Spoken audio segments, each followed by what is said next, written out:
Nós temos que ter amor. Amor. Amor. E esse sermão aqui é um sermão paternal. É de alguém que está com o coração ali. Não é um aproveitador. Paulo não é um profissional do púlpito. Paulo é um pastor. Ele é um pastor com coração paternal. Paulo gasta tempo com o povo de Deus. A vida de Paulo está aberta para o povo de Deus. Biblicamente falando, o ministério é mais importante do que a vida. Um pai precisa proteger o rebanho. Lobos, você não negocia, você não faz tratado de paz. Em lobo você atira e você protege a ovelha. Quem poupa o lobo, sacrifica a ovelha.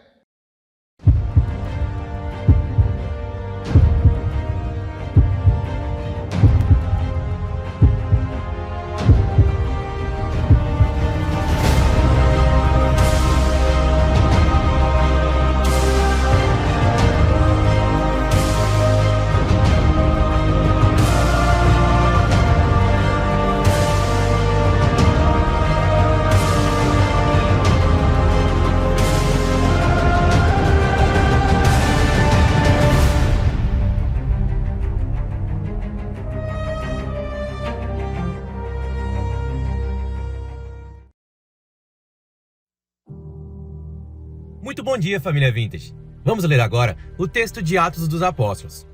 Hoje leremos por completo o capítulo de número 20, a partir do verso 1. De novo, Paulo visita a Macedônia e a Grécia. Atos 20, do verso 1 ao verso 6. Cessando o tumulto, Paulo mandou chamar os discípulos e, tendo-os encorajado, despediu-se e foi para a Macedônia. Havendo atravessado aquelas terras, fortalecendo os discípulos com muitas exortações, dirigiu-se para a Grécia, onde se demorou 3 meses. Quando estava para embarcar rumo à Síria, houve uma conspiração por parte dos judeus contra ele, então decidiu voltar pela Macedônia. Acompanharam-no Sópatro, de Bereia, filho de Pirro, Aristarco e Secundo de Tessalônica, Gaio de Derbe, Timóteo e também Tíquico e Trófimo, da província da Ásia.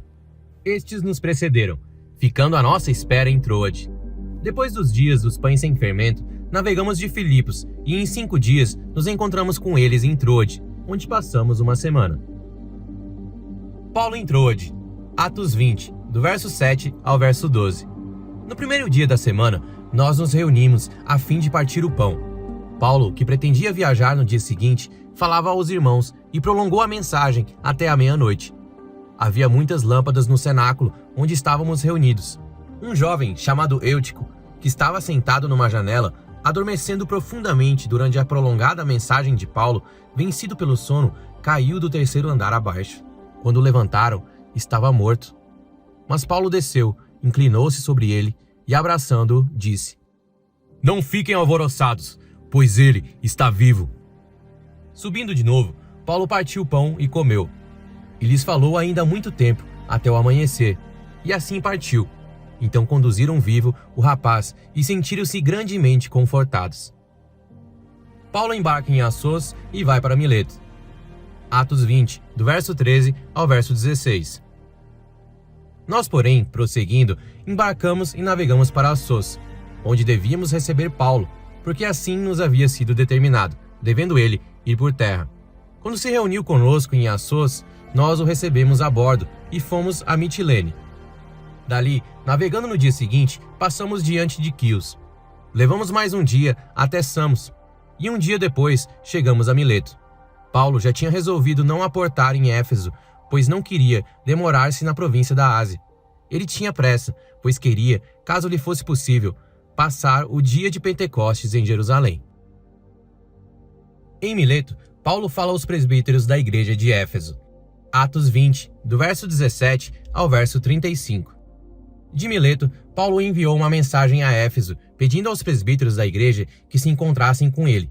E quando chegaram, Paulo lhes disse: "Vocês sabem como me conduzi entre vocês em todo o tempo, desde o primeiro dia em que entrei na província da Ásia, servindo o Senhor com toda a humildade, com lágrimas e com as provações que me sobrevieram pelas ciladas dos judeus. Vocês sabem que jamais deixei de anunciar o que fosse proveitoso e de ensinar isso a vocês publicamente e também de casa em casa, testemunhando tanto a judeus como a gregos o arrependimento para com Deus e a fé em nosso Senhor Jesus Cristo. E agora, impelido pelo Espírito, vou para Jerusalém, não sabendo o que ali vai me acontecer, exceto que o Espírito Santo, de cidade em cidade, me assegura que prisões e sofrimentos estão à minha espera.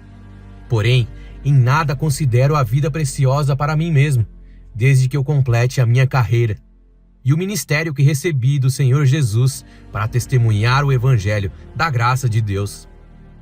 E agora eu sei que todos vocês, em cujo meio passei pregando o reino, não mais verão meu rosto. Portanto, no dia de hoje testifico diante de vocês que estou limpo do sangue de todos, porque jamais deixei de lhes anunciar todo o plano de Deus. Cuidem de vocês mesmos e de todo o rebanho, no qual o Espírito Santo os colocou como bispos, para pastorearem a igreja de Deus, a qual ele comprou com o seu próprio sangue. Eu sei que depois da minha partida, aparecerão no meio de vocês lobos vorazes, que não pouparão o rebanho, e que até mesmo entre vocês se levantarão homens falando coisas pervertidas para arrastar os discípulos atrás de si. Portanto, vigiem, lembrando que durante 3 anos, noite e dia, não cessei de admoestar com lágrimas cada um de vocês. Agora, pois, eu os entrego aos cuidados de Deus e à palavra da sua graça, que tem poder para edificá-los e dar herança entre todos os que são santificados. De ninguém cobicei prata, nem ouro, nem roupas. Vocês mesmos sabem que estas minhas mãos serviram para o que era necessário a mim e aos que estavam comigo. Em tudo, tenho mostrado a vocês que, trabalhando assim, é preciso socorrer os necessitados e lembrar da palavra do próprio Senhor Jesus. Mais bem-aventurado é dar do que receber. Paulo ora com eles. Atos 20, do verso 36 ao verso 38. Tendo dito isso, ajoelhando-se, Paulo orou com todos eles. Então houve grande pranto entre todos, e abraçando Paulo, o beijavam, entristecidos especialmente pela palavra que ele tinha dito, que não mais veriam o seu rosto. E eles o acompanharam até o navio.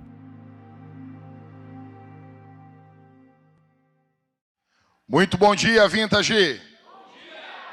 Muito bom dia, meus irmãos. Meu nome é Jackson, sou um dos pastores aqui dessa igreja. É uma alegria muito grande receber você. Se você está nos visitando também, seja muito bem-vindo aqui na nossa igreja. Eu quero cumprimentar, que eu sempre me esqueço de cumprimentar o pessoal da live. Tá filmando aqui no meio aqui.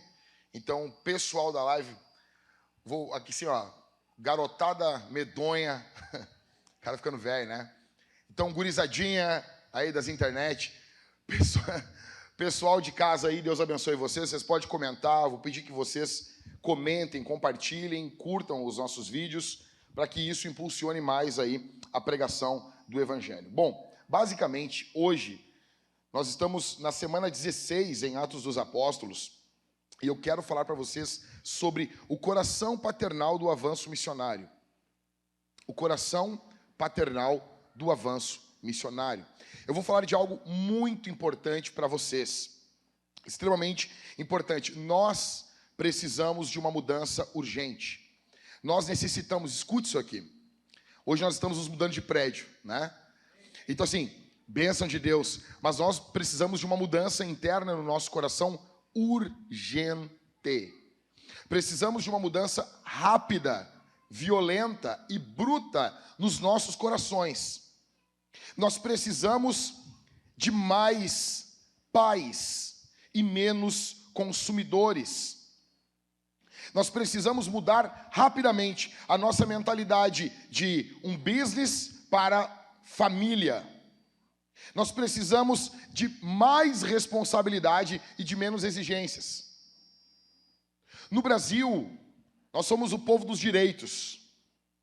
O brasileiro ama falar dos seus direitos.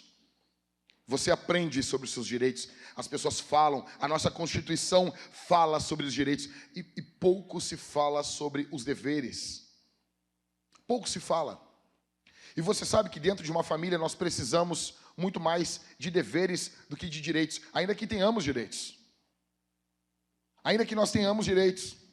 Nós temos no Brasil direitos que não tem como ser provido. Não é só no papel. Nós precisamos, urgente, de termos um coração paternal.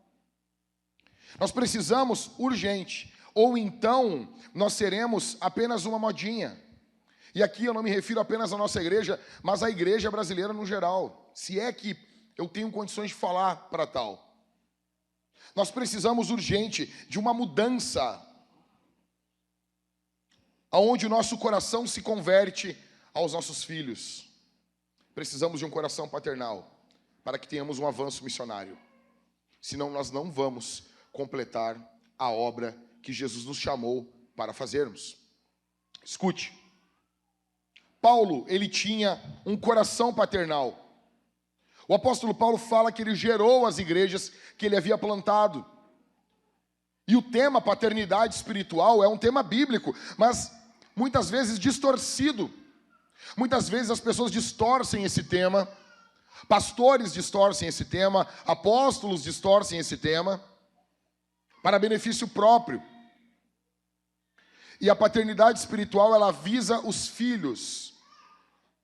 É algo bíblico. Paulo se via como um pai das igrejas que ele havia plantado. Tanto que esse costume, ele vai avançando e nós vemos os pais da igreja dos primeiros séculos, da igreja cristã, que são os homens que pastoreavam a igreja e os próprios escritos desses homens. É chamados de padres apostólicos, pais apostólicos. O próprio termo padre para o sacerdote católico romano dá a ideia de paternidade. Nós precisamos urgente, todos nós aqui, de um coração paternal. E Paulo tinha um coração paternal. E nós vamos analisar o coração de Paulo em 3 aspectos nesse texto.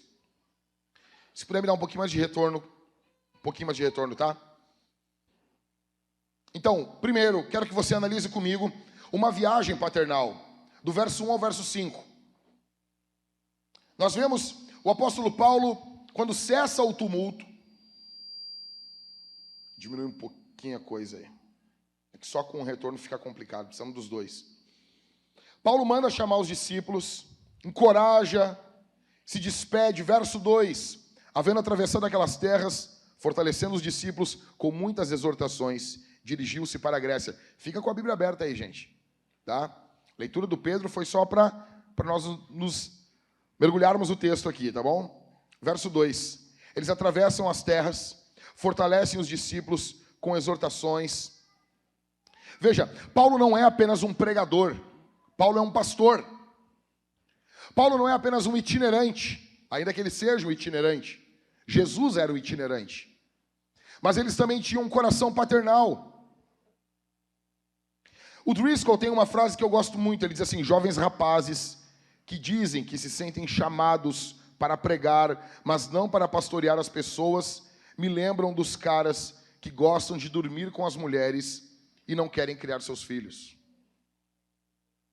Você quer ser pregador? Por quê? Você quer uma plataforma para subir em cima? Por quê? Você quer pregar o evangelho para quem? Você quer se doar para quem? Ou você quer fazer grande o seu nome e você não conseguiu em lugar nenhum e você vê o ministério como uma forma de promover você? Paulo se via como um pai. Paulo faz de tudo para cuidar dos seus filhos.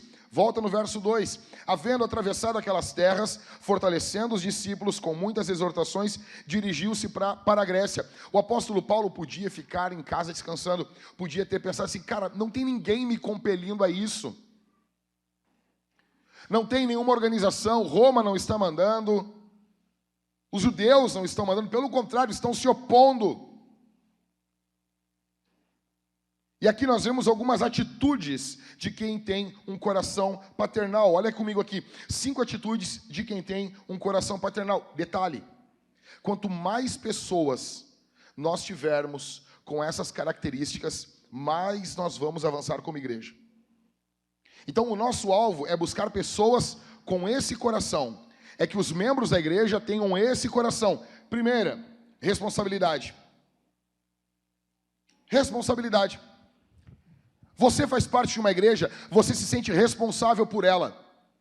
Você não vem aqui consumir um sermão, consumir um louvor, consumir uma oração, consumir um serviço litúrgico e volta para casa. Não, você se vê como responsável. Ficou em casa hoje, está doente. O Mateus, ele está desde o primeiro ano da igreja. O Mateus já fez tudo na igreja. Tudo.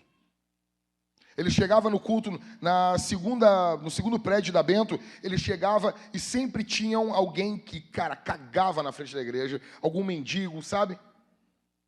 E ele pegava e lá ia ele limpar, todos os domingos, cedo a igreja. E ele não era da limpeza. Ele era só um irmão. E ele se via responsável por aquilo ali, porque a igreja é dele. Porque se fosse na casa dele, ele ia se responsabilizar. Agora, muitas pessoas olham as coisas e fazem vista grossa. E dizem, não, isso não é do meu ministério. Isso não é responsabilidade minha.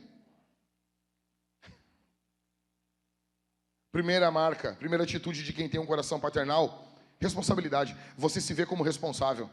Não foi isso que Jesus fez com a igreja? Jesus não se responsabilizou pelos pecados da igreja? Segundo, sacrifício.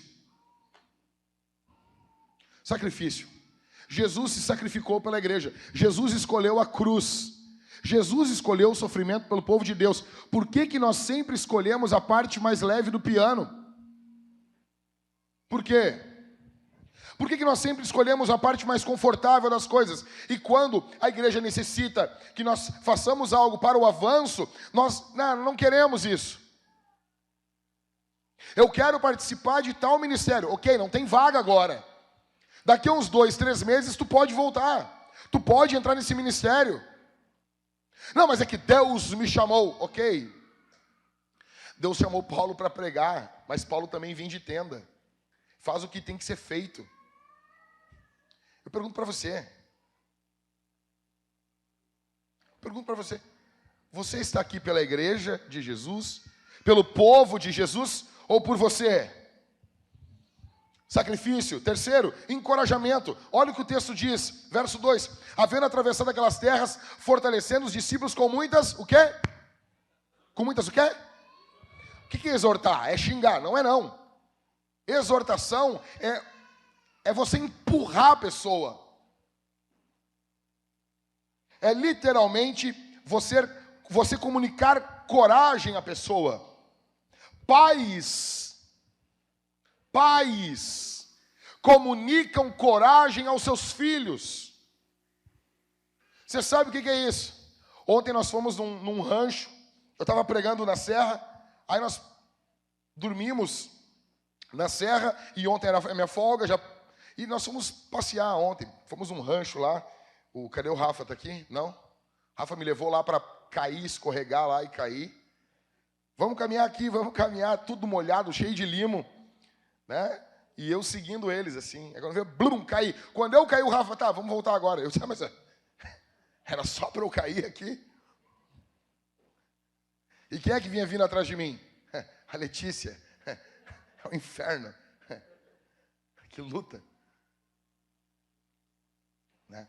Aí, veja, as minhas filhas, às vezes, elas têm medo, né? De alguns animais. E eu estou sempre tentando comunicar coragem para elas. A Isabel era pequena, ela teve medo, por um tempo, medo de boi. E daí eu chegava na frente dela, a gente tem até um vídeo gravado disso. Ela era pequenininha, eu dizia assim, ó, eu falava para ela assim, o papai esmaga o boi. E ela fazia assim, o papai esmaga o boi. O papai esmaga o boi. Eu fazia uma cara de brabo assim. Pegava ela no colo assim, para transmitir coragem para ela. Nós precisamos transmitir coragem para os nossos filhos. Nós precisamos lutar que os nossos filhos não sejam medrosos. O mundo, ele possui o espírito do medo. Nós precisamos lutar contra o espírito do medo. O que o apóstolo Paulo está fazendo? Ele está fazendo isso com a igreja. Ele está encorajando a igreja. Quando você possui um coração paternal, você vai encorajar os seus irmãos da igreja. Você vai encorajar os irmãos do GC. Você vai encorajar as pessoas que estão querendo ter filhos. Você vai encorajar as pessoas que estão desempregadas. Você vai encorajar as pessoas que estão sofrendo com doença. A tua presença, a tua vida vai transmitir coragem. Quinta atitude, fortalecimento. Verso 2. Havendo atravessado aquelas terras, fortalecendo os discípulos. Pais presentes criam filhos fortes. Escuta isso aqui. Escuta isso aqui. Quando o pai é presente, o seu filho vai crescendo forte. Ah, mas eu conheço. É a exceção que confirma a regra. Fica quietinho aí. Ok? Eu sei o que eu estou falando. Sempre quando algo é falado na nossa geração, nós pegamos o exemplo mais assim, ridículo para tentar combater aquilo que nos está sendo falado. Você sabe que o que eu estou falando aqui é verdade. Você sabe disso. Fortalecimento. Você fortalece quem? Quem você está fortalecendo? Quem que convive com você que tem se sentido fortalecido? Tem sido fortalecido? Sexta atitude, maturidade. Maturidade.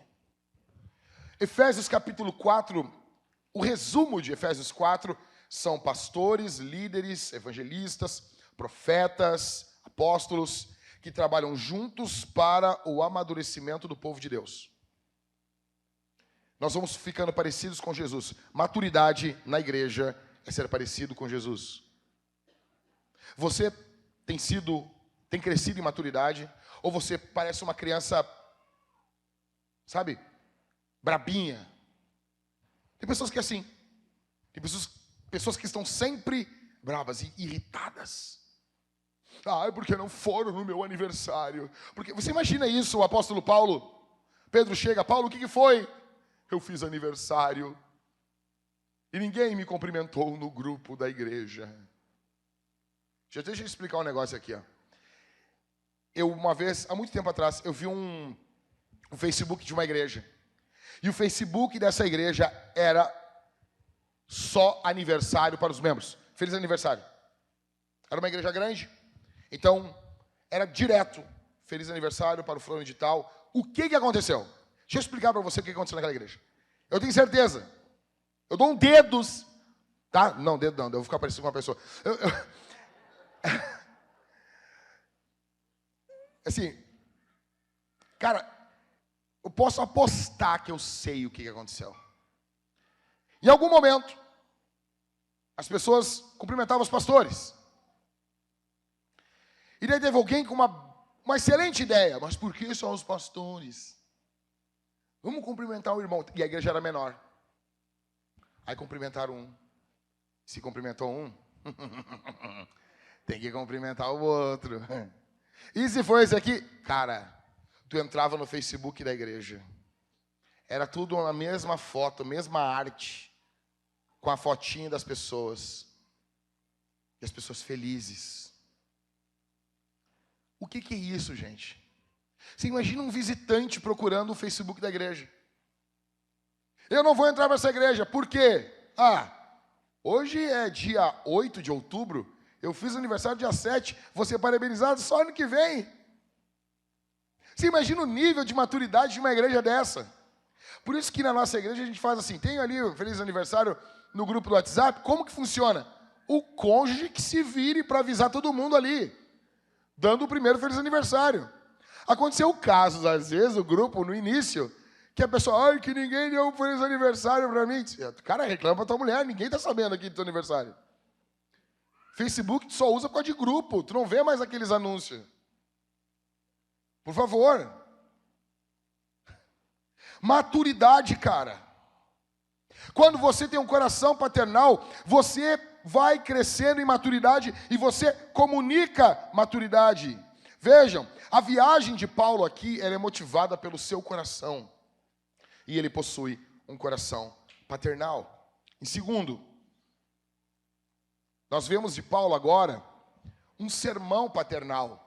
do verso 6 ao verso 12, nós vemos um sermão paternal. Quem aqui lembra da música Papa Don't Preach, da Madonna? Quem aqui lembra? Levanta a mãozinha aí. Se você lembra, você já tem mais do que 40 anos. Mas levanta a mão, não tem vergonha. Não tem vergonha, levanta a mão. Papa Don't Preach.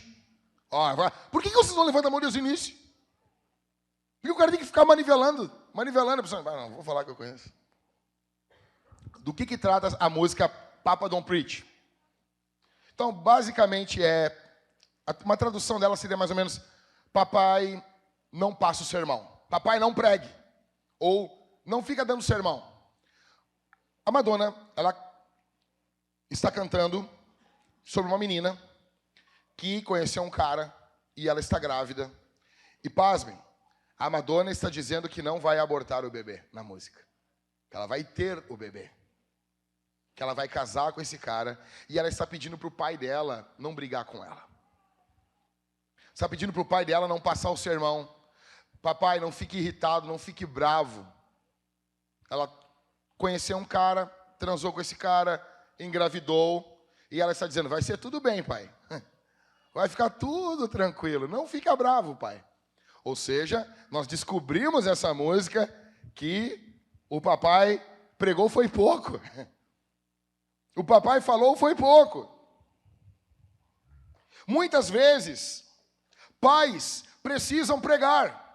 Escute, do verso 6 ao verso 12, nós vamos ver uma coisa. Paulo pregando e um rapaz está na janela. O que ele está fazendo na janela? Ele começa assim, ó. E ele dorme e ele cai da janela. Velho, o termo ali no grego dá uma ideia de um rapaz entre 8 a 14 anos. Era um garoto. Trabalhava. Ele deveria estar cansado. O local era tomado pelo cheiro das lâmpadas ali. Pela fumaça das lâmpadas. Estava ruim de respirar no ambiente. Então ele fica na janela para respirar melhor. Só que Paulo vai falando. Paulo não é um pregador eloquente. Você vê quando Paulo fala isso aos coríntios. Paulo é um pregador, sabe? Ele tinha um ritmo de pregação reto. E o texto vai nos mostrando, verso de número 7. No primeiro dia da semana, a igreja se reunia no domingo. Nós nos reunimos a fim de partir o pão. Verso 7. Vai acompanhando aí. Paulo, que pretendia viajar no dia seguinte, falava aos irmãos e prolongou a mensagem até meia-noite. Veja, Paulo tinha que viajar no outro dia. O normal é o quê? Descansar. Descansar, né? Ninguém é de ferro. Vou viajar no outro dia. Paulo começa a falar. E Paulo não cala a boca. Paulo não cala a boca. Você imagina isso? Eles estão juntos e Paulo começa a falar e ele fala até a meia-noite. Verso 8. Tinha muitas lâmpadas no cenáculo onde estávamos reunidos. Um jovem chamado Eutico, que estava sentado numa janela, adormeceu profundamente. O grego aqui dá a ideia de um sono que veio vindo lentamente. Sabe aquele soninho? Sabe aquele soninho bom? Aquele quando você está dirigindo a 116? Parece...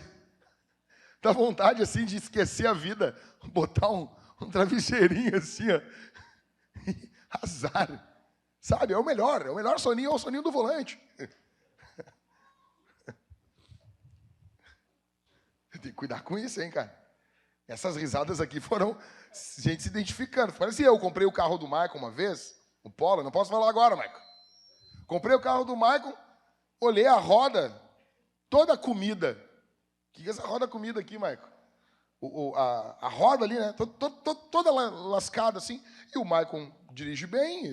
Eu sei que não é o cordão da calçada ele estacionando. Porque tu conhece os irmãos que eles passam branquinho no pneu, né? É lindo isso. Pá, cara, que legal esse branquinho aí. Aí eu perguntei, o que foi esse? E o Michael disse, isso aí é as tartarugas da 116. O cara acordava assim. Misericórdia. Mas não faz mais isso. Michael não faz mais isso. Então assim, Paulo está pregando e o rapazinho foi adormecendo. Até que ele caiu no sono e ele caiu da janela. Um jovem chamado Eutico estava sentado numa janela, verso 8, verso 9. Adormeceu profundamente durante a prolongada mensagem de Paulo. Vencido pelo sono, caiu do terceiro andar abaixo. O cara caiu lá de cima, velho. Você sabe qual é a diferença de quem cai do terceiro para quem cai do 30º andar? Você sabe qual é a diferença? Sabe qual é? Sim ou não? Quem cai do 30º. Quem cai do terceiro. Foi boa. Foi boa, sim. E ele caiu no terceiro.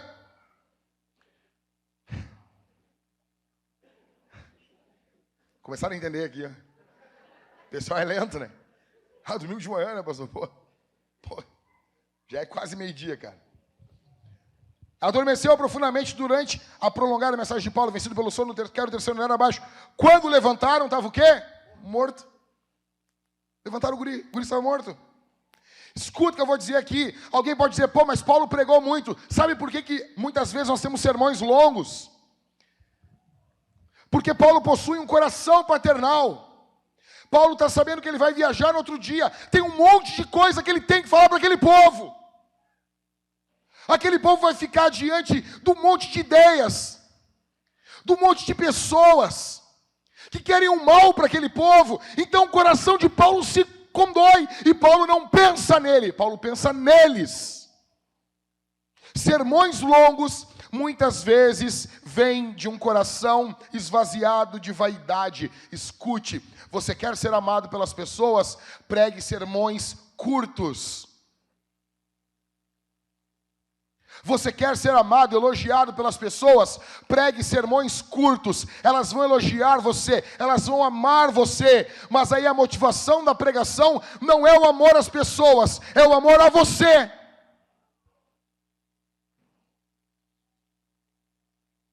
Você quer ser amado? Você quer ser o popular?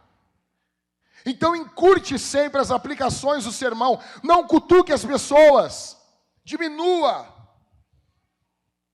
Agora, quando você tem um coração paternal, você vai falar o que tem que ser falado. Talvez de forma curta ou talvez de forma longa. Porque você ama com quem você está falando.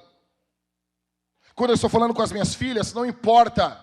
Eu vou resolver. Quando eu tenho que resolver algo na minha casa, o meu coração se dói pela minha casa. Eu preciso resolver isso. O apóstolo Paulo, ele não está preocupado com o que vão pensar dele. Olha aí, olha, o pregador sem noção, cara. Mas nós temos que ter bom senso. Para o inferno com bom senso. Nós temos que ter amor. Amor. E esse sermão aqui é um sermão paternal. É de alguém que está com o coração ali. Não é um aproveitador.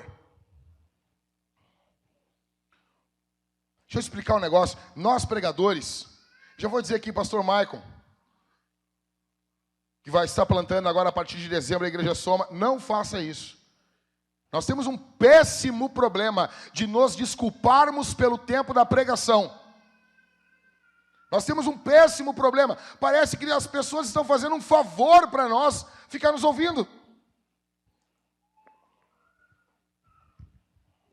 A pessoa chega, senta numa cadeira, a gente tenta bota um ar-condicionado, um ambiente bom. Cara, desculpa uma pinóia, rapaz.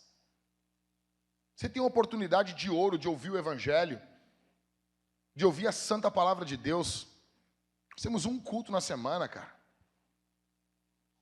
Eu estou competindo aqui com um monte de porcaria que você vê e ouve durante a semana. Nós temos o péssimo costume de ficar nos desculpando. O jovem Eutico, veja, escute isso aqui, ele nos mostra o que é o desprezo pela palavra.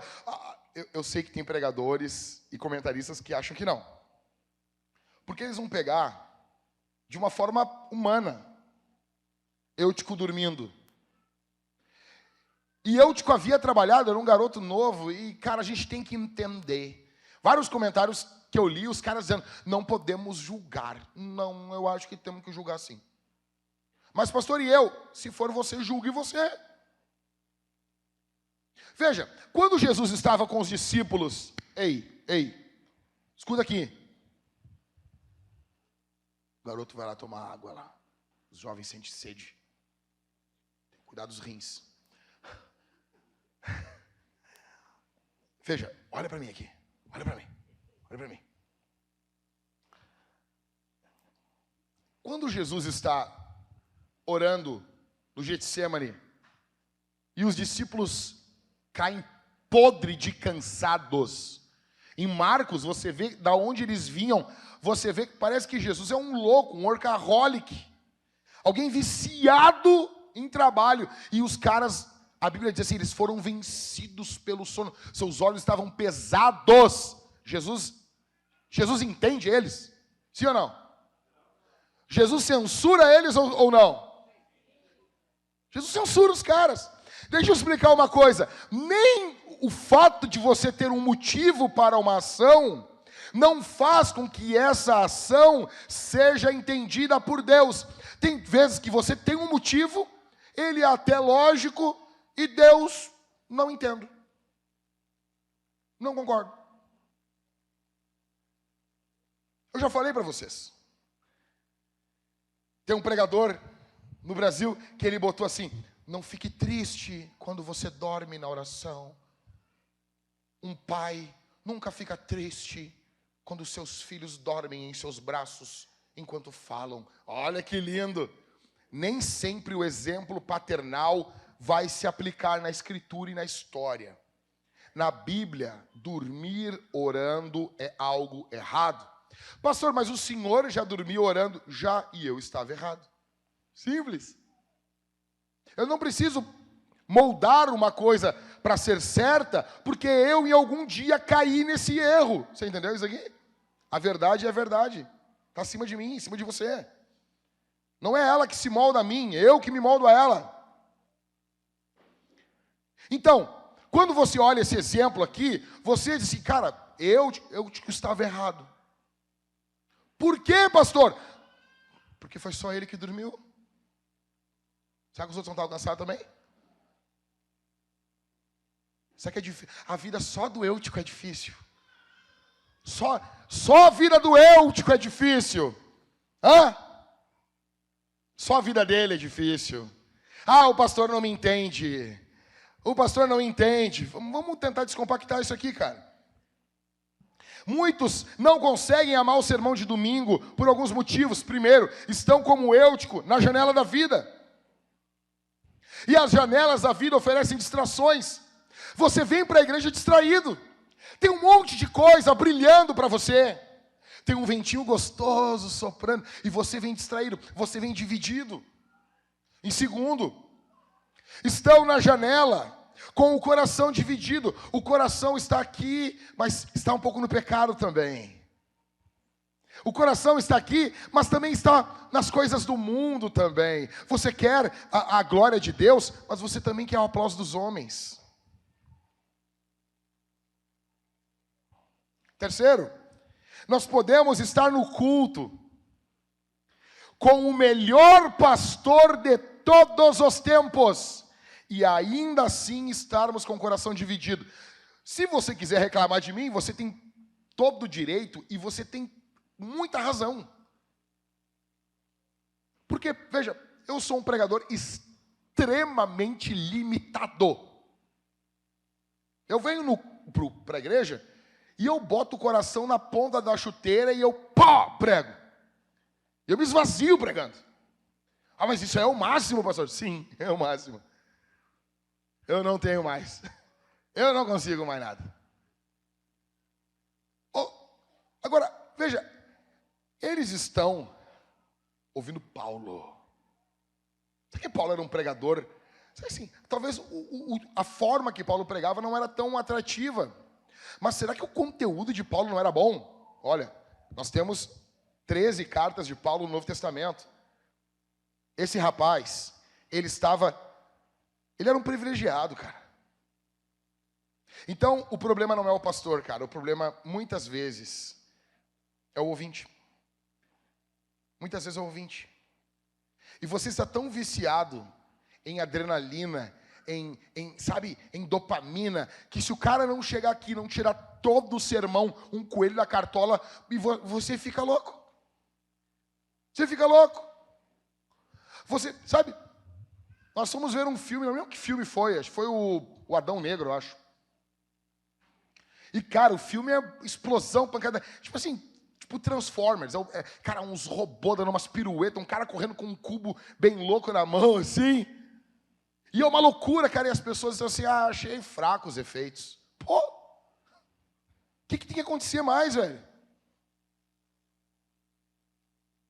Nós estamos viciados em entretenimento. Então a pregação do evangelho, ela vai ficando... Eu pergunto para você, você se preparou para o culto de domingo? Você sabe o que eu vou pregar, você está por dentro, eu estou pregando Atos dos Apóstolos. Você leu o texto de Atos 20 na sua casa? Você sabia que eu ia pregar isso aqui? Você cuidou a hora que você foi dormir? Como que a igreja tem um culto pela manhã e os caras ficam acordados até 4, 5 da manhã no sábado, de sábado para domingo? Você está desprezando o culto. Você não vê, não sei. Não, pastor, eu vou para as festas, mas vou no culto. Não, cara. Você oferece um culto meia boca ao Senhor. Por quê? Porque tu não faz isso pro teu trabalho. Porque ela tem que estar acordada. Aqui você não vê o culto como um serviço. Em inglês o termo não é cult, é service. Você vai prestar um serviço ao Senhor. Você veio aqui prestar um serviço de adoração, de sacrifício ao Senhor. Você precisa estar com as suas faculdades mentais plenas para você entender o Evangelho, para você absorver o que está sendo cantado, porque você tem que se fortalecer para mais uma semana de batalha. Velho, olha o jeito que o mundo está. Guerra contra a Ucrânia, Rússia e Ucrânia, agora estourando uma guerra, aqueles imundos terroristas do Hamas, estourando uma guerra contra Israel, e sim, nós temos um lado, sim. Sim. Porque nós temos... Eu odeio falsas equivalências, cara. E ficam colocando, não, porque nós temos que cuidar. Sempre, cara, nojento. Você vai ver os vídeos, pesquisar o que está ocorrendo, terrível. Nós estamos vivendo um período terrível. Nós precisamos orar. O mundo pode estar se encaminhando para uma terceira guerra mundial. E isso é gravíssimo. Nós precisamos orar pelos nossos filhos, encorajar, fortalecer os nossos filhos. E você não consegue ficar no culto, ouvir a palavra, você acha que vai atravessar a grande tribulação como seu floco de neve. Você se prepara. Nós precisamos abandonar a janela. Precisamos abrir mão de tudo que esfria o nosso sentimento por Jesus. Precisamos largar tudo que é empecilho na nossa caminhada cristã. Tudo que te impede, larga. Isso aqui dificulta a minha caminhada cristã, larga. Isso aqui dificulta a tua caminhada com Jesus, abandona. Abandona. Nós estamos em uma corrida. Nós estamos correndo uma corrida. Hebreus capítulo 12, do verso 1 ao 3. Portanto nós, visto que temos a rodear-nos tão grande nuvem de testemunhas, livremo-nos de todo o peso e do pecado, que tão firmemente se apega a nós, e corramos com perseverança a carreira que nos está proposta, olhando firmemente para o autor e consumador da fé, Jesus. Abandona. Olha comigo, apesar de Eutico ser esse jovem sem vergonha, olha comigo aqui, um pastor. Olha comigo. Em primeiro, um pastor, ele gasta tempo com o povo de Deus. Verso 6 e o verso 7.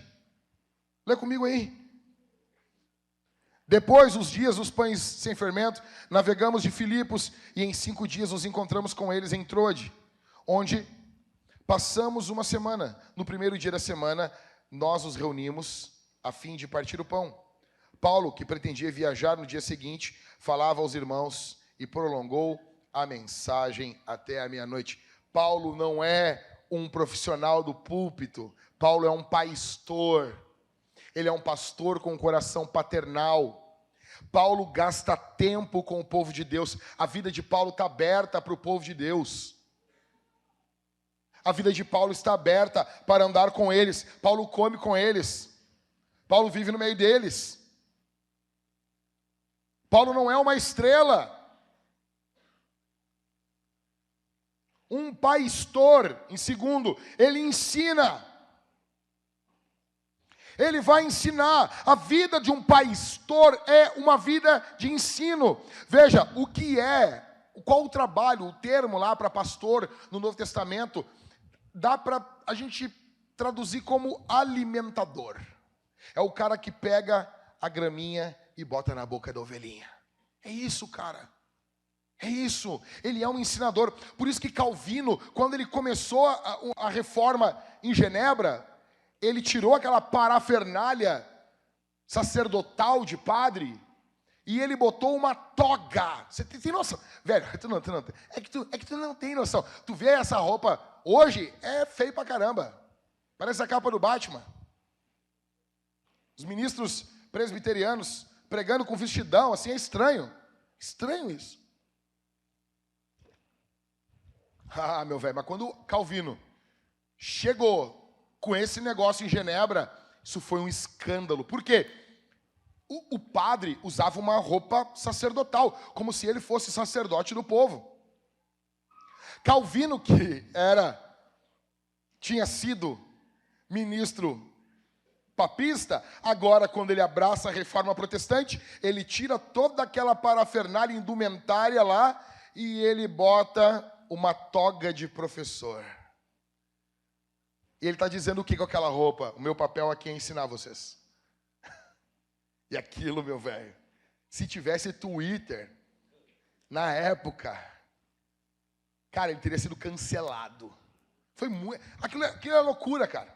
Então hoje, quando eu vejo os pastores com uma calça, com um rasgadinho, e o cara achando que é radical, meu velho, radical era botar uma toga em Genebra, velho, no século XVI.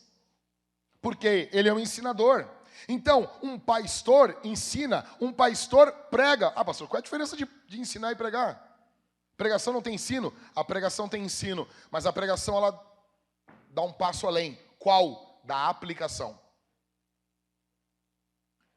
O ensino, você vai falar assim, porque o apóstolo Paulo, ele passou pela cidade tal, a cidade tal, ele para ali, esse local, naquela época, ele tinha um porto, assim, assado, haviam pessoas que afluíam para ali, pessoas de 12 localidades iam para esse local, havia um templo cultural, isso é ensino, e você encerra aí, você apenas comunicou. A pregação, ela contém um elemento a mais, a pregação, ela aplica, ela pega o texto e ela joga nos teus peitos. E ela diz assim, e você?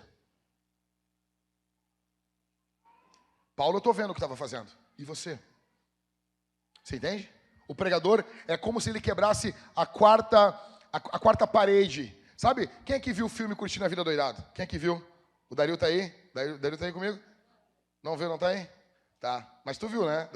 Quem viu aqui, gente? Curtindo a Vida Doidado.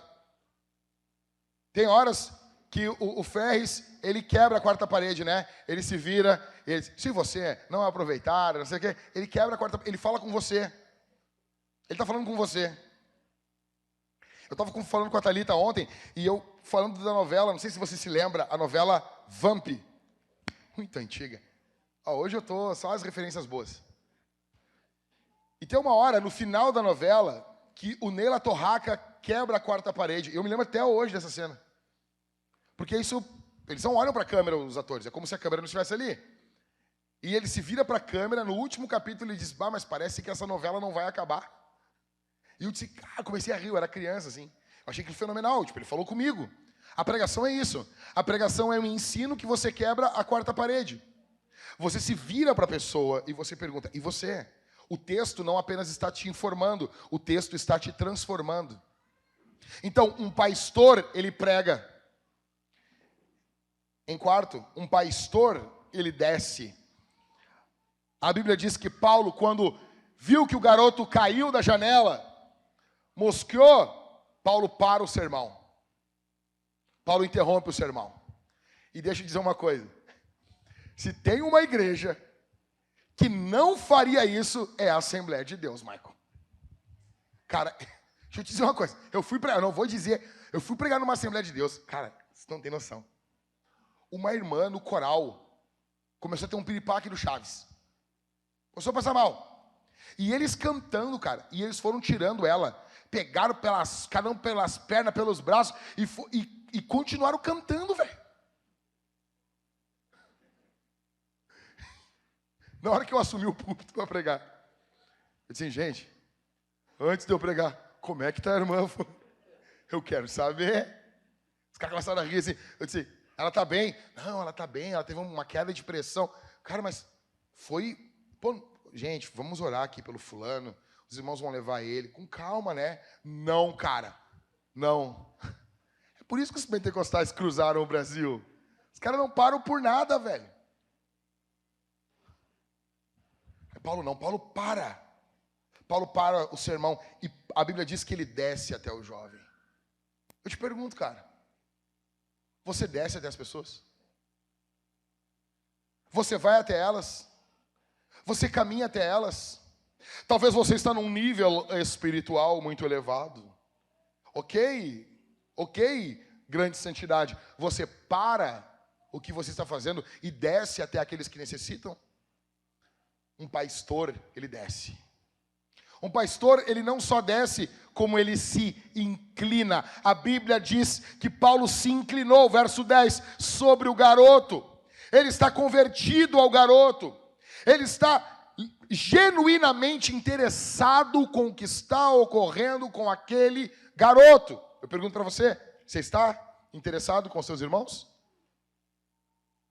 Você está interessado com o que ocorre no meio do povo de Deus? Sim ou não? Eu não estou dizendo que você tem que se inclinar para todo mundo, não. Não. Tem gente que você não vai ter que se inclinar, não. Tem gente que você se inclinou demais. E tem gente que está usando da tua bondade como forma de manipular você. Não se incline diante dessas pessoas. Não se incline. E isso acontece muito dentro de família, tá? Muito dentro de família. Ah, cuidado.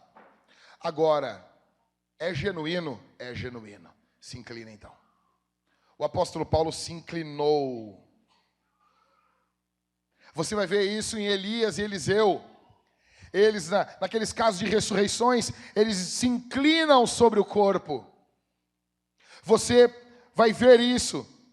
Isso dá uma ideia de um coração convertido. Quando você fala com seus filhos, como é que é? Você fala do alto ou você se inclina? Você se abaixa para falar com seu filho? Você fala olhando seus filhos no olho? Como é que você faz? Como que você age? Paulo se inclinou. Um pastor, ele se inclina. Um pastor, ele abraça. Verso 10, a Bíblia diz que ele abraçou o garoto. Isso é muito parecido com os profetas. Ele abraça, ele cerca com os braços, ele envolve, ele puxa para junto do peito dele. Isso é coisa de pastor com coração paternal. Eu pergunto para você, ei, você se inclina, você desce de onde você está, você abraça. Líderes de GC, é isso que esperamos de vocês. Membros mais maduros aqui da igreja, é isso que esperamos de você. Ah, pastor, como que eu faço para ser útil? Nós esperamos isso de você. Irmãos de mais idade, com todo respeito a vocês, nós esperamos isso de vocês. Nós esperamos que vocês tenham um coração paternal e um coração maternal aqui dentro da igreja. Em primeiro, nós vemos um sermão, primeiro uma viagem paternal, depois um sermão paternal e em último nós vemos uma despedida paternal.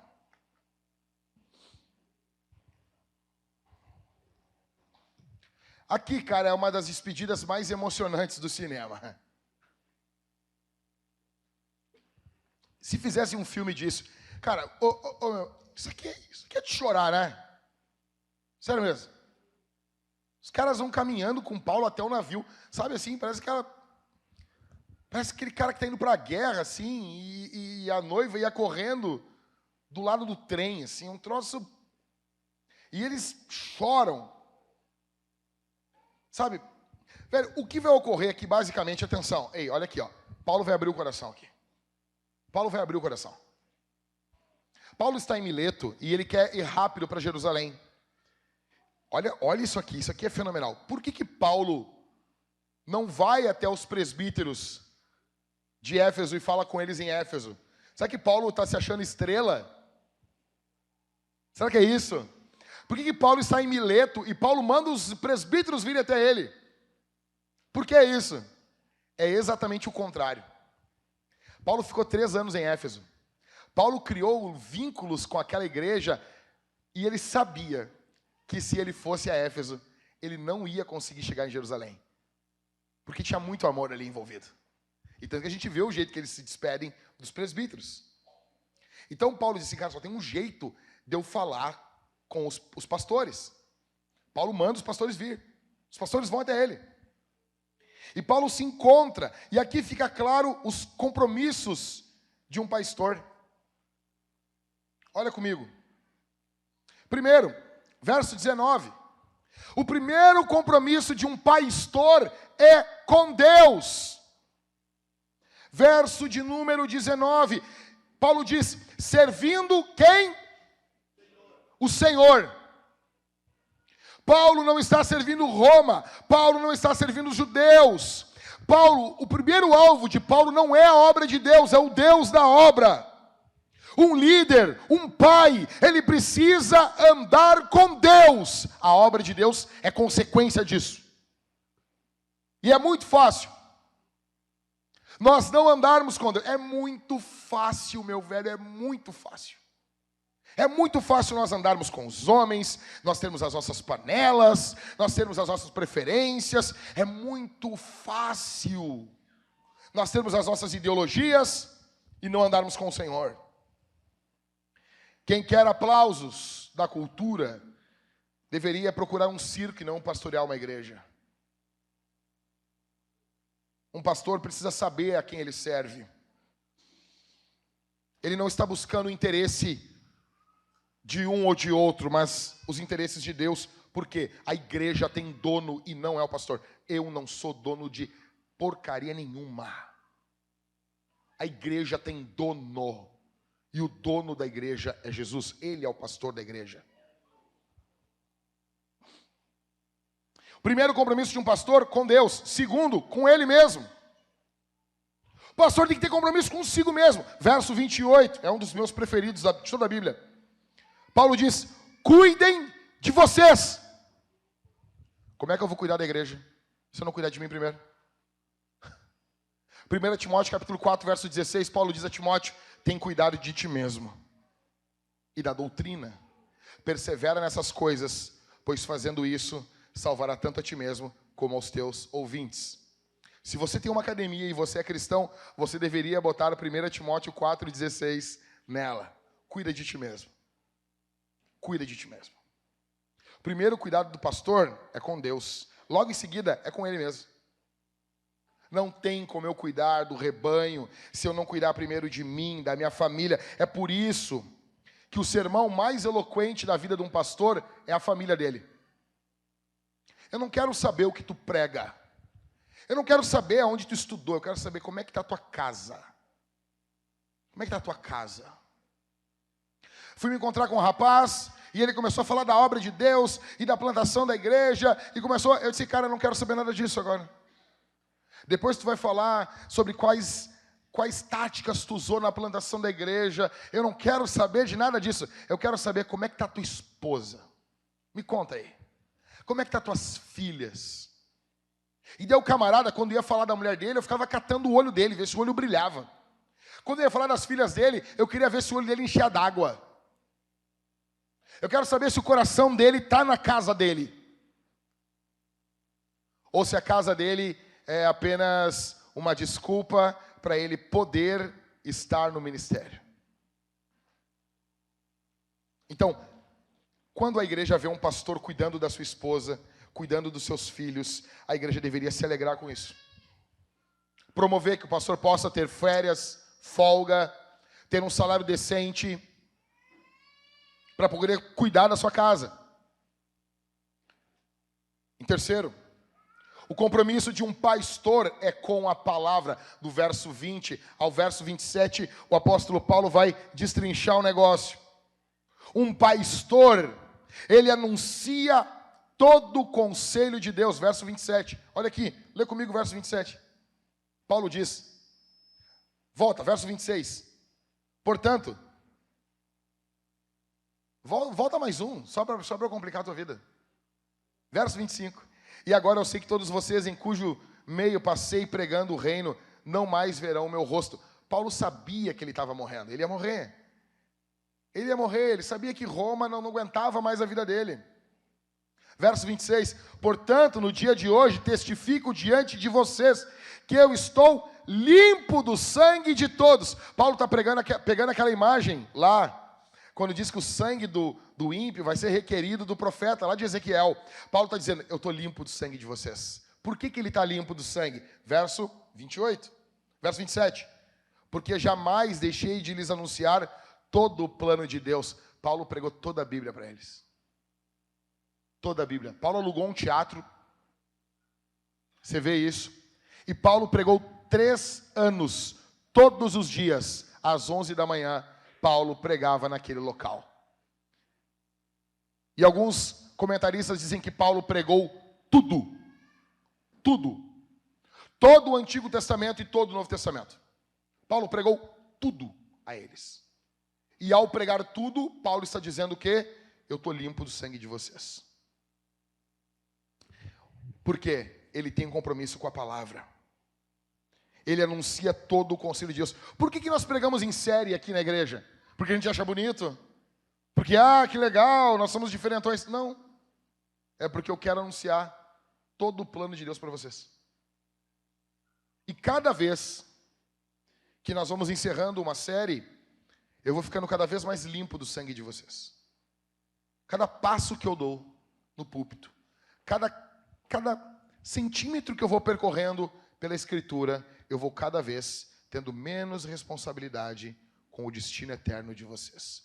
Cada vez que vocês ouvem mais, que vocês aprendem, que vocês vão absorvendo o Evangelho, a responsabilidade de vocês cresce diante de Deus. Paulo tem um compromisso com a palavra. Ele anuncia todo o conselho de Deus. Ele anuncia a salvação, verso 21. Ele anuncia com fidelidade a palavra de Deus, verso 20. Queria poder me deter aqui, mas não vai dar. Ele também ensina as multidões e pequenos grupos. Verso 20. Isso aqui é bom para nós. Verso 20.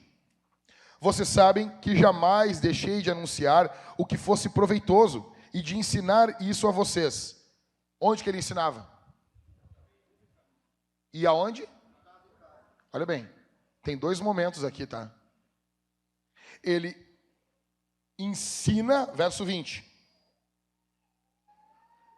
publicamente e de casa em casa. Escuta, por que nós nos reunimos nesses 2 formatos da igreja? Nós não inventamos isso. A igreja faz isso desde o início. A igreja tem um grande grupo, que é o culto. E depois ela tem os seus pequenos grupos, que são nas casas. O evangelho, ele tem que ocorrer assim, num grupo maior, com pessoas diferentes da gente, que gosta de música diferente, que incomoda a gente, mas ele também tem que ocorrer dentro do conforto do nosso lar. E Paulo, ele era tanto um pastor como um líder de GC. Ele está iniciando o trabalho. Que nem no início da Vintage, eu liderava tudo que você imaginar, eu liderava. Por quê, pastor? Porque não tinha quem fizesse. Então eu liderava os GCs, eu liderava a igreja. Entendeu? Então, Paulo está fazendo isso. Ele ama esse povo. Então Paulo ensina em grandes multidões e em grupos pequenos. Se você tem um coração paternal, meu velho, pode ter Pedro, Tiago e João na igreja. Tu vai falar com o mesmo amor. Escuta, deixa eu te falar uma coisa aqui. Com o mesmo amor. Nós tivemos cultos na Vintage, no primeiro ano, que nós tínhamos 3 pessoas no culto. Tinha culto que tinha 60 pessoas e tinha culto que tinham 3 pessoas. Você fala publicamente, você fala de casa em casa. Isso é um coração paternal. Eu pergunto para você, você que é papai, quanto tempo você gasta com a Escritura? Qual é o nível de importância que a Escritura tem na sua vida? Um pastor tem compromisso com a palavra. Em quarto, um pastor tem compromisso com o ministério. Verso 24, lê comigo aí. Vamos trabalhar, gente. Porém, em nada considero a vida preciosa para mim, desde que eu complete a minha carreira e o ministério que recebi do Senhor Jesus para testemunhar o evangelho da graça de Deus. Biblicamente falando, o ministério é mais importante do que a vida. Paulo está dizendo, a minha vida não é preciosa, eu quero cumprir o ministério. Qual é o ministério? Proclamar Jesus. Proclamar a Cristo. Um pastor, ele precisa ter compromisso com o seu ministério. Você está aqui, e se você acha que você foi chamado por Deus, você precisa ter compromisso com o seu ministério, envolvendo sua vocação, abnegação e paixão. Você sabe que Deus chamou você, você sabe que Deus vocacionou você desde toda a eternidade. Por causa disso, você vai abrir mão de muitas coisas que pessoas não vão abrir.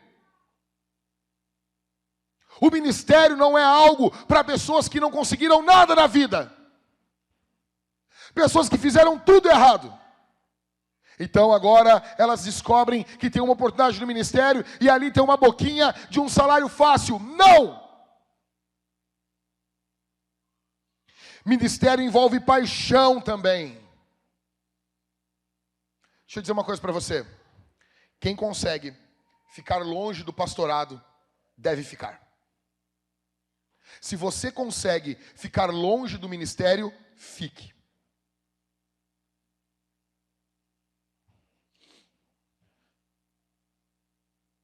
O compromisso de um pastor, em quinto, ele tem um compromisso com a igreja.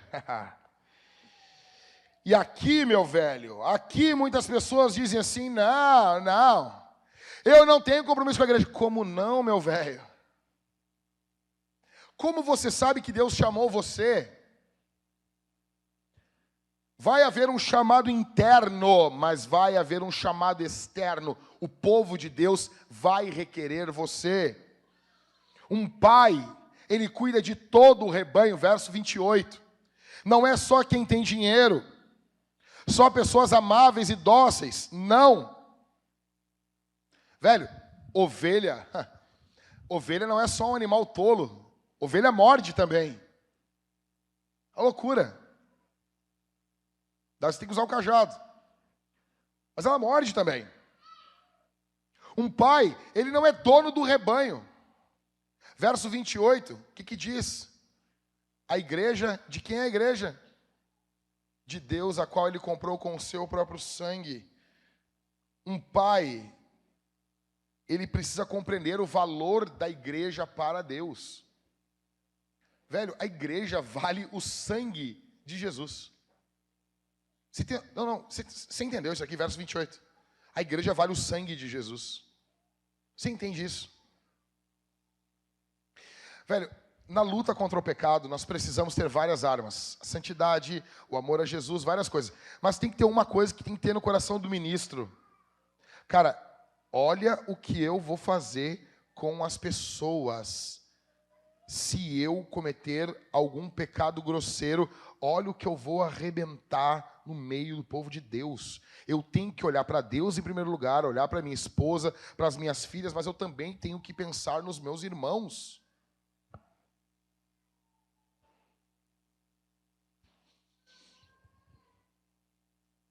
Você tem compromisso com a igreja.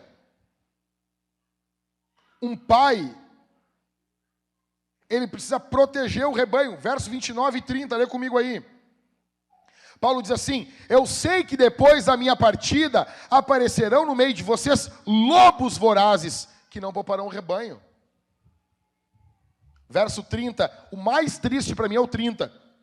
E até mesmo entre vocês, aqui Paulo está sendo usado em profecia, se levantarão homens falando coisas pervertidas para arrastar os discípulos atrás de si. No meio daqueles presbíteros ali, tinha gente que ia se desviar.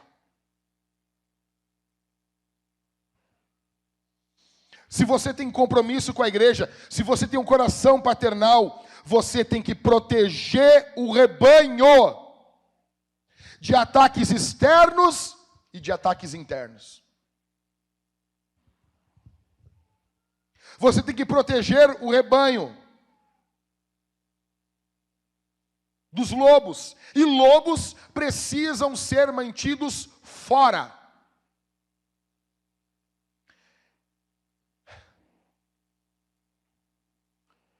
Você pergunta para um cara, vai numa passeata da esquerda, pergunta para eles o que tem que ser feito com o estuprador.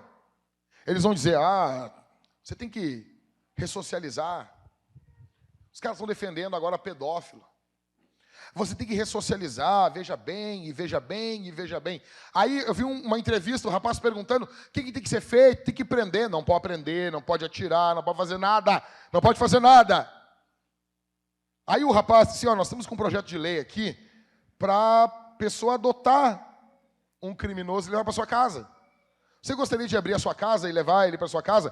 Todos dizem, não. Na minha casa não. Aí o pessoal vem e fala o quê para o pastor? O pessoal chega na cara de pau e diz assim para mim, assim, Jack, veja bem, o joio ele cresce junto com o trigo. Nós não podemos, eu vou arrancar todo, mas como assim? Porque quando a Bíblia fala que o joio cresce com o trigo, o próprio Jesus fala, o campo é o mundo, não é a igreja.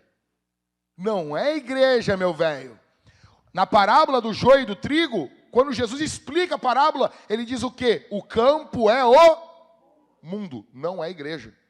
Então aqui nós vamos arrancar joio na paulada. Aqui não é o mundo, rapaz.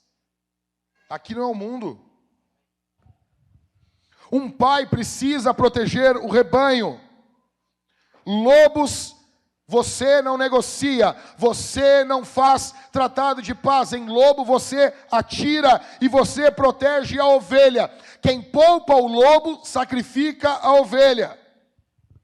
Agora, ataques internos, falsos mestres, falsos ensinamento, falsa cruz, falso evangelho, falso Cristo.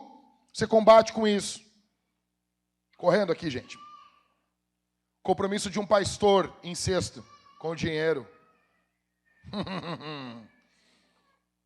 Aqui a porca torce o rabo. Vamos ler aqui para ficar mais bonito ainda. Verso 33 ao 35. Paulo diz assim: de ninguém cobicei prata, nem ouro, nem roupas. Tem muito pastor que fica de olho nos bens dos membros, tá? Tem muito pastor. Verso 35. Vocês sabem que estas minhas mãos serviram para o que era necessário a mim e aos que estavam comigo. Paulo não só, quando estava em Éfeso, tinha o seu próprio sustento, como também bancava quem estava com ele.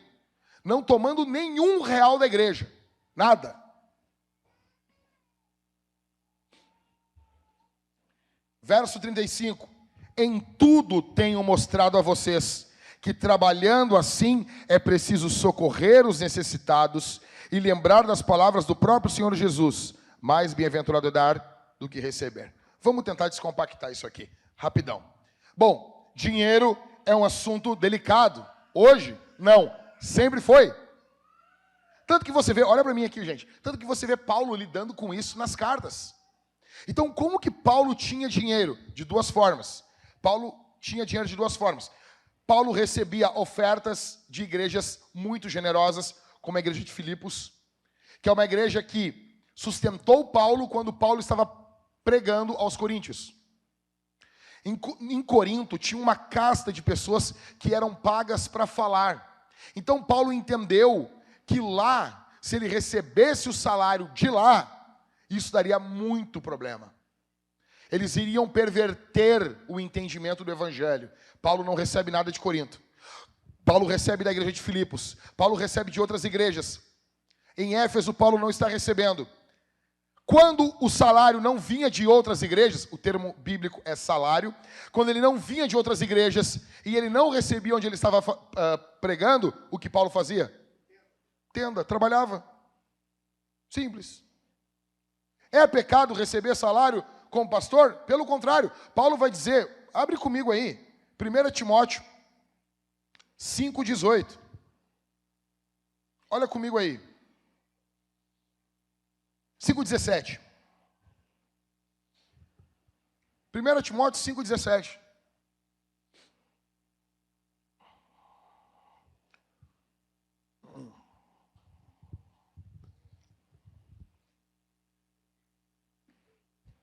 Vou ler. Devem ser considerados merecedores de pagamento em dobro os presbíteros que presidem bem, especialmente os que se esforçam na pregação da palavra e no ensino. Pois a Escritura declara, não amordaces quem? Quem? O boi. O ministro do Evangelho é comparado a um boi.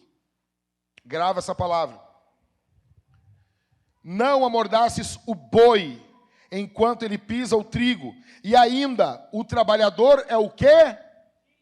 Digno do seu salário. Salário pastoral tem duas palavras envolvidas: boi e dignidade. Boi e dignidade. Grava isso aí. O trabalhador é digno do seu salário. Escuta. Só que haverá momentos, Paulo está dizendo, o presbítero tem que receber por ser um pregador do evangelho, que cuida do rebanho, ele tem que receber, e se ele fizer isso bem, ele tem que ser digno de salário dobrado. Só que vai ter vezes que não tem como receber salário. Uma coisa é o que a Bíblia manda, outra coisa, às vezes, na prática, as pessoas não querem obedecer a Bíblia. Você, como pastor, vai forçar as pessoas a pagar um salário para você? Ou no início de uma igreja, quando as pessoas não conhecem ainda o coração de um pastor, não sabem quais são as motivações para a plantação de uma igreja, isso pode ser muito bem confundido no início de uma igreja. Por isso que no início da Vintage, o que eu fazia? Trabalhava. Onde? Em 2 trabalhos. Trabalhava com cobrança e trabalhava plantando a Vintage. 2 trabalhos. Que nem o Júlio. Conforme a igreja vai crescendo, vai tendo condições de pagar um salário, você pode receber um salário. Eu comecei a receber um salário na Vintage em janeiro de 2020. Faz pouco tempo. Fiquei 7 anos sem receber salário. Haverá momentos que você não vai conseguir receber o salário do povo de Deus. O que Paulo está dizendo? Exatamente isso. As minhas mãos fizeram esse trabalho. Um pastor, um pastor não abandona o ministério para trabalhar. Ele faz os 2. Não é o ideal. Não pode ser por muito tempo, senão tu vai destruir a vida desse cara. Ou ele não vai conseguir fazer as 2 coisas bem feitas. Mas Paulo não abandona o ministério para virar agora um coach das tendas. Não. Um pastor não abandona o seu ministério em troca de dinheiro, mas ele precisa de dinheiro. Velho, um amigo meu, o Tony, a esposa dele vai estar aqui falando para as mulheres agora em novembro, e ele diz uma coisa: o ser humano precisa de 2 coisas nesse mundo: oxigênio e dinheiro. É verdade. Nós não precisamos de dinheiro. Precisa sim, cara. Deixa de ser fedorento. Nós precisamos de dinheiro. Paulo precisa de dinheiro. Então Paulo, ele vai trabalhar como o quê? Como um boi. Por que o ministro do evangelho é comparado com um boi? Porque é um animal que trabalha. Você está envolvido em coisas, cara, Não tem como explicar. Não tem como explicar as altas horas que eu vou dormir. Como ultimamente, com a igreja crescendo, como eu tenho de dormir tarde. É impossível. É insano. Resolvendo problemas, preparando sermão, recebendo ameaça de processo, ameaças de morte, no meio disso tudo preparando o alimento para o povo de Deus. Você é como um boi, segundo a palavra para o salário pastoral, dignidade. Ele é digno do seu salário. Se você começar a pagar o salário para um pastor que não tem dignidade, é melhor não pagar. Por quê? O salário de um pastor, eu falo para o pessoal assim, cara, é muito louco. Nenhum local do mundo paga um salário para você gastar dinheiro com o trabalho. É muito louco isso. Só o salário pastoral. Então, a igreja paga o meu salário e eu boto ali, na igreja. O pessoal vem na minha casa, o pessoal dorme, o pessoal vive, e glória a Deus, eu amo isso. E é para ser assim mesmo. Então, você tem que cuidar disso. Eu fui pregar fora agora, recebi 1.500 de oferta. Pastor, você foi pregar e por uma pregação você ganhou 1.500. Já foi os 1.500. Eu estava com 5.000 negativo no cartão. Só de comida no Zafari era 3.600 para pagar do cartãozinho do Zafari. Porque a gente chega, vamos comprar. Depois eu te passo o Pix. Depois eu te passo o Pix. Esquece. Thalita até ri. E glória a Deus. E glória a Deus. E daí, o que acontece? Cara, só que eu não vou sair toda semana. Já foi, velho. Já foi. Eu tinha, R$4.000, paguei o Zafari, 3.600, sobrou menos de 500 pila. E daí eu recebi esse dinheiro, já botei no cartão, porque não venceu ainda, e vai indo. E a gente vai pagando. Dia 13 vai estar pagado, vai estar quitado, tudo em nome de Jesus. Mas é assim. Trabalho que envolva dignidade. E você é como um boi e recebe para ter dignidade. Só que às vezes não vai ter como. E se não tem como, não tem. Só deve receber salário no ministério pastoral aqueles que estão dispostos a não receber. Você entendeu? Pastor que é digno de receber, aquele que está disposto a não receber.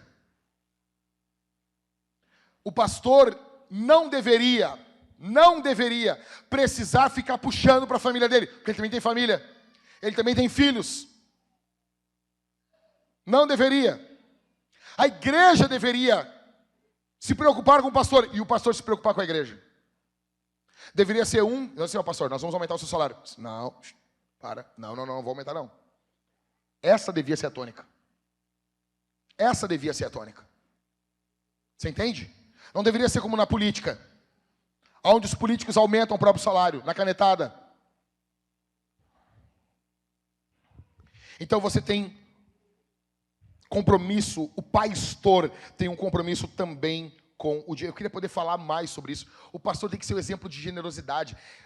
As maiores doações na igreja deveriam ser dos líderes. E último, um pastor, ele tem compromisso com o coração dos seus filhos espirituais. Verso de número 36 ao 38. E a gente encerra esse texto. Verso 36 ao 38. Tendo dito isso, ajoelhando-se, Paulo orou com todos eles. Você imagina isso? Você imagina? Então houve grande pranto entre todos, e abraçando Paulo o beijavam. Vocês imaginam, eles abraçavam, beijavam ele. Velho, quem está fazendo isso aqui são os pastores. Que cena que tu está vendo aqui? Quem é que está com Paulo nessa praia? Você imagina as irmãs, né? Do círculo de oração. Você imagina as irmãs de Éfeso, né? Não. É só homem. Só homem. Olha como eles eram carinhosos. Então houve grande pranto entre todos, abraçando Paulo o beijavam. entristecidos especialmente pela palavra que ele tinha dito, que não mais veriam o seu rosto.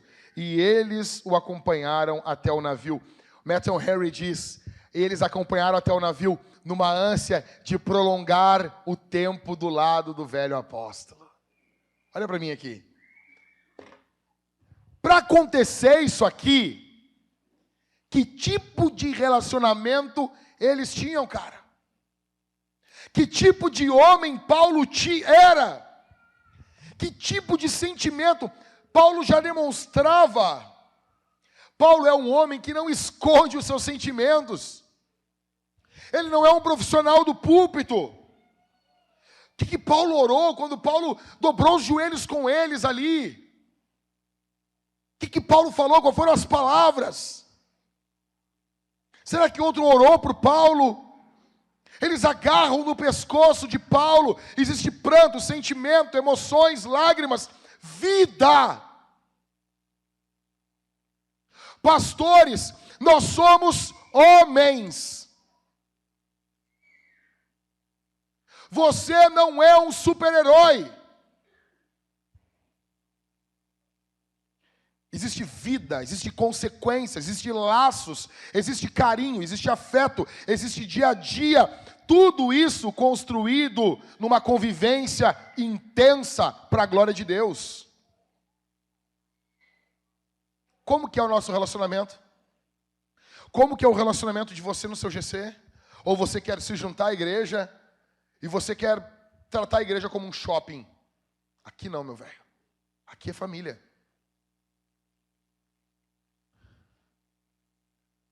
É que nem Naldo com a Nike. Pô, Naldo, nós é família, que nem o Chris Brown com o Naldo. Pô, Naldo, a gente é irmão. Pior que eu acho que isso aconteceu, cara.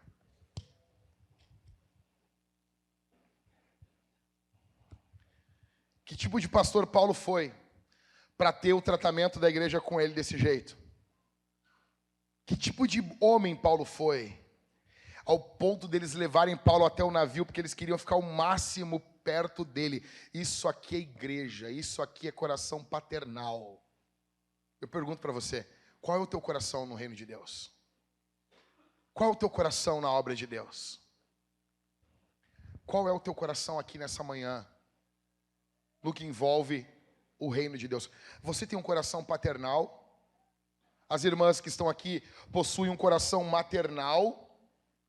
Você está preocupado, preocupada? Você está focado? Adolescentes que estão aqui, me escute. Você pode ser adolescente e já ir exercitando o teu coração. Você já pode ir exercitando a paternidade. Você está preocupado com o ministério das crianças? Você quer servir na igreja? Você quer ajudar os irmãos? Ou você só quer consumir da igreja? Você que está aqui nos visitando, óbvio que você se junta a uma igreja para receber, mas você está interessado em doar? Ou você só está pensando no teu filho, na tua filha? Uma das primeiras dedicações da Vintage, do primeiro bebê que nasceu ali das famílias pastorais, quando nasceu o Luther, como é que nós fizemos a dedicação, Maico? Te lembra? Tinha nascido, era a Mariana. A Mariana tinha nascido e tinha nascido o Luther. Nós fizemos a dedicação, cada um pegou o filho do outro. O Maicon dedicou o Luther, né, Mike? E o Rodrigo dedicou a Mariana. Por quê? Porque, cara, nós somos uma família. Nós somos uma família. Teu coração está assim aqui? Você quer crescer de forma paternal no meio do povo de Deus? Ou você quer ser sempre o caçula da igreja? Você quer ser sempre o caçula, sempre o caçula. Ou você está preocupado com pessoas? Você ouve, não se fala mais isso, né? Você ouve o grito das almas indo para o inferno? Você está preocupado com essas pessoas? O Senhor Jesus chama você aqui para ser o irmão mais velho no reino de Deus. Para se preocupar, para cuidar. E isso vai garantir, esse coração garante o avanço missionário. Deus chama você para deixar de ser um moleque, para ser um homem, para ser uma mulher madura. Ei. Para ser uma mulher madura. Não uma menininha de Instagram. Eu vi essa semana, eu achei muito legal, a menina com Reels, ela chorando. Cara, eu admiro quem começa a chorar e bota o celular para gravar. Eu acho demais isso. Não, tu tá ali, tava gravando, tocando um louvor, alguma coisa, começou a chorar, tudo bem. Mas eu acho legal, assim, quando o vídeo abre a pessoa chorando. Demais isso. Aconteceu esses dias também. Tinha uma enfermeira chorando nos corredores do hospital e botava as mãos na cabeça. Quando você está sofrendo por ter perdido um paciente. Pô, ela parou o celular dela ali e começou a chorar. Velho, tu quer ser maduro mesmo de verdade? Quer ser uma mulher madura? Não uma garotinha de Instagram que bate foto dos peitos de cima. Você quer ser um homem de verdade? Se preocupar com a geração que vem vindo? Cara, nós vamos ter muitos jovens aqui na igreja. 35% da nossa igreja são crianças. E eles estão crescendo, nós vamos precisar cuidar deles. E você não pode mais ser o caçula. Você não pode mais ser o caçulinha da Vintage. Você tem que crescer. Vamos orar nesse momento.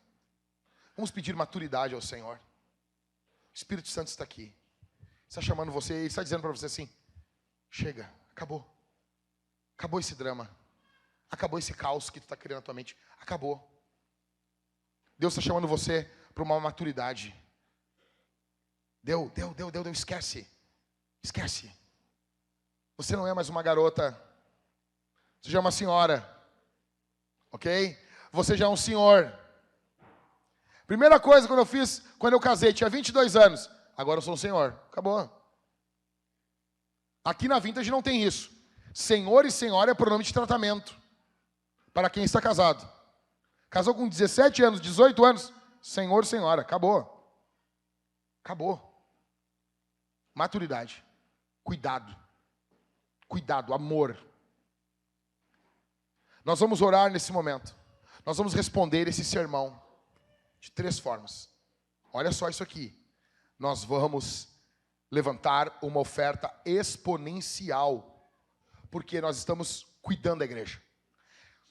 Teve um irmão que deu uma oferta generosa para a igreja algumas semanas atrás. O que é isso? Cuidado, amor. Velho, o pai, olha para mim aqui. Quantos aqui tem filho que toma esses leite caro aí? Levanta a mão aí. Aqui tem? Temos? Não temos mais? Não, levanta a mão com vontade aí. O Mateus. Só o Mateus. Aqui, o Robson, o Francisco. Como é que é, velho? Quanto que tá cada lata? 300 uma lata. E dura quantos dias?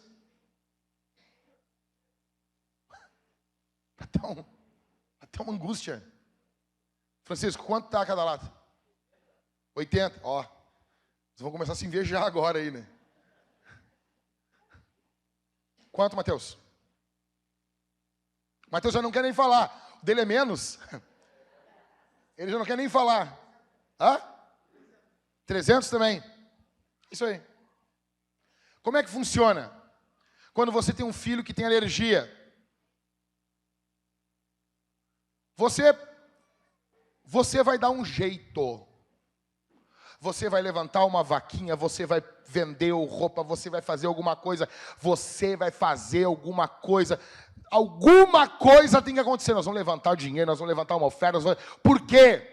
Pode acontecer qualquer coisa, mas a criança tem que ter o leite. Correto? O que é isso? Coração paternal.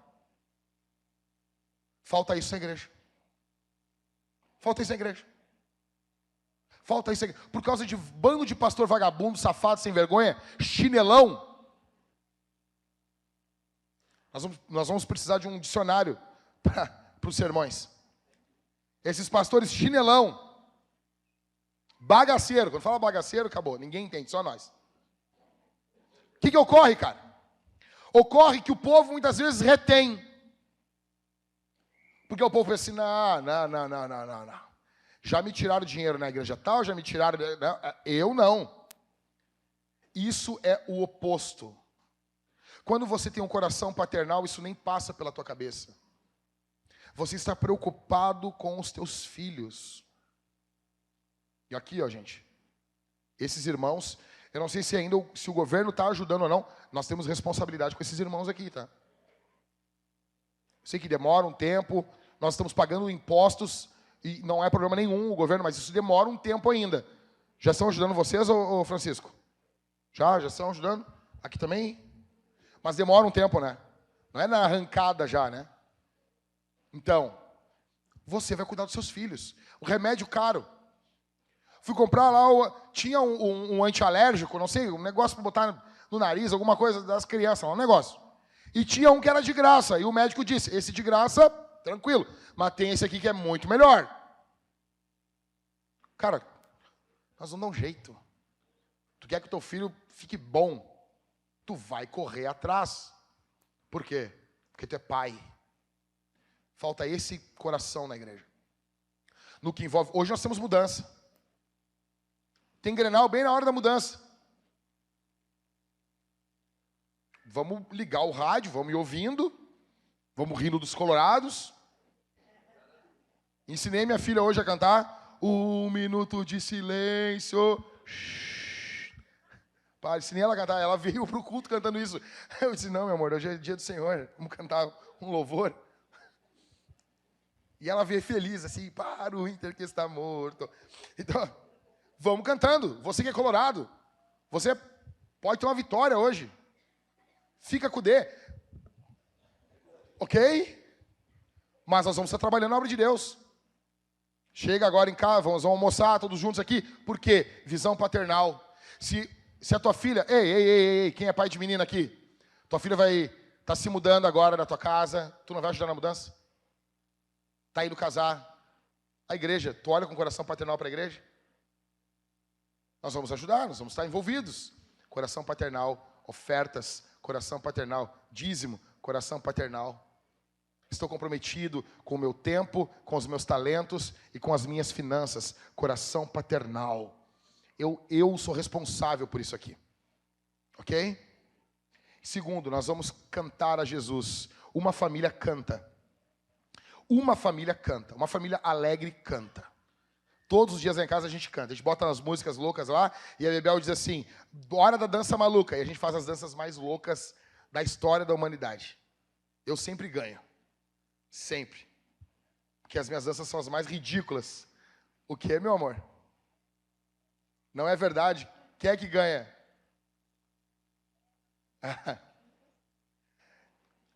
Isabel faz umas danças muito loucas, caretas. Maria chorando no carro e ela... Maria, olha aqui, ó, a macaquinha, ó. E fazia umas caras muito loucas. Velho, uma família tem que cantar junto. Nós temos que cantar.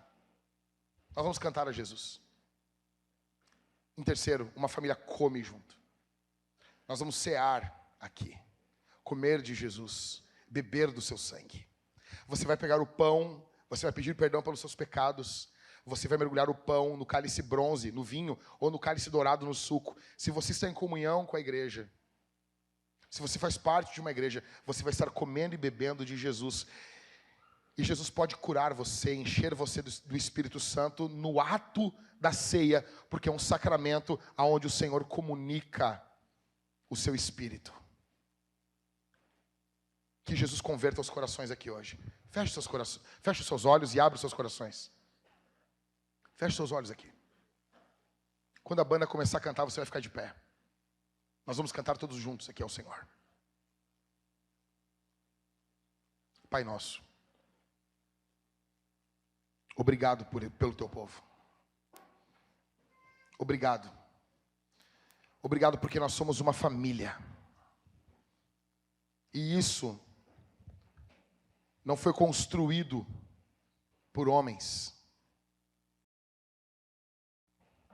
Humana, não foi construído na vontade das pessoas. Isso foi feito, arquitetado pelo Senhor dos Exércitos. Obrigado.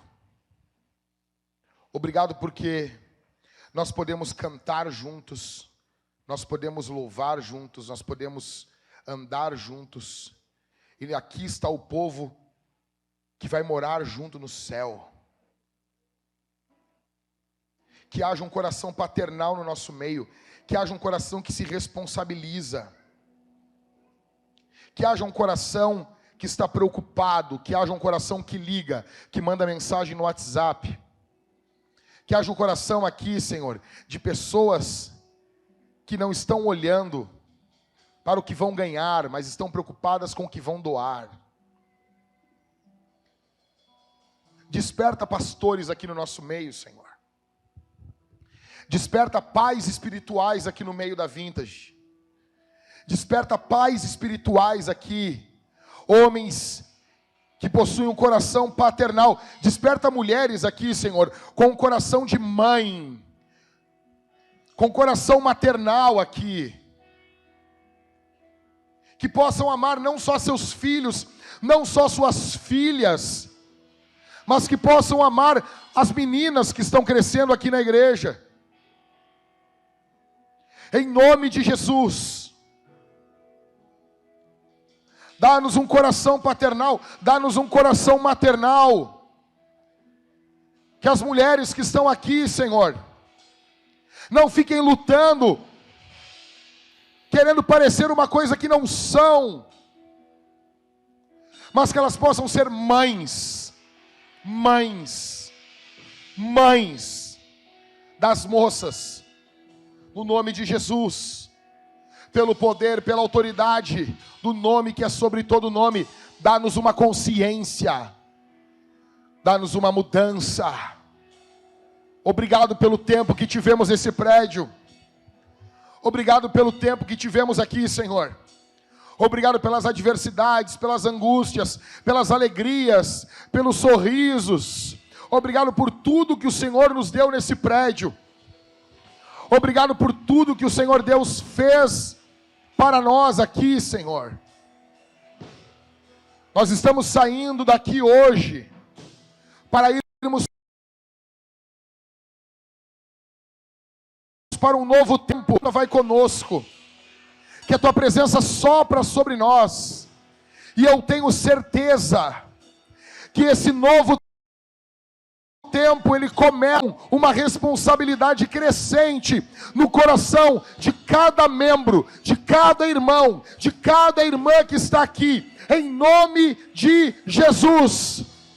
Em nome de Jesus, o Espírito Santo agora coloca peso sobre os seus ombros, não o peso do pecado, não o peso da culpa, mas o peso da obra de Deus. Você começa a sentir a responsabilidade